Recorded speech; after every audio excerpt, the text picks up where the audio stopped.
Hello again.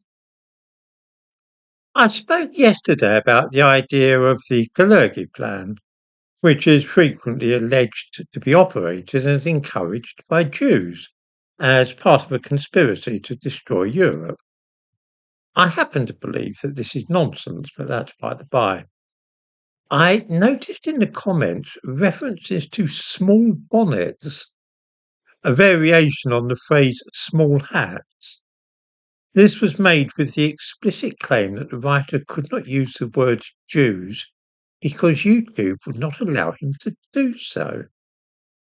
I've spoken before of this really strange belief which so many people seem to have about mentioning Jews. All manner of linguistic contortions are used to hint at the word without actually using it, without hinting it or saying it out loud. I find this really bizarre because I often mention Jews, and I've never had any problems at all when doing so. Seriously, nobody at all cares about anybody saying, typing, or writing Jews. Why would they?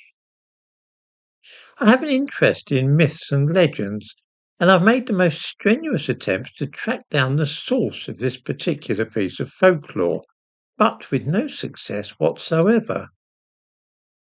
My best guess is that it has arisen through the custom of not speaking that word out loud when people are saying unpleasant or derogatory things about Jews. I'm sure that most viewers will have encountered this kind of thing when people convey their dislike by nudges and winks and references to people of the Hebrew persuasion and that kind of thing. Growing up in Ilford as a teenager and going to a school not far from Gants Hill where there were many Jewish pupils, I witnessed a lot of that kind of thing. A teacher saying of a boy whose surname was Pearl, "Ah, yes, Pearlman originally, I suppose." You know, that kind of thing.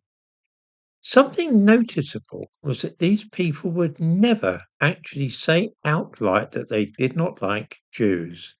The whole thing was done by sly innuendo. I rather suspect that this is behind all those references to small hats, juice, shoes, four-by-twos, and all the rest of it. I have never felt the slightest need to avoid mentioning Jews. Why would I?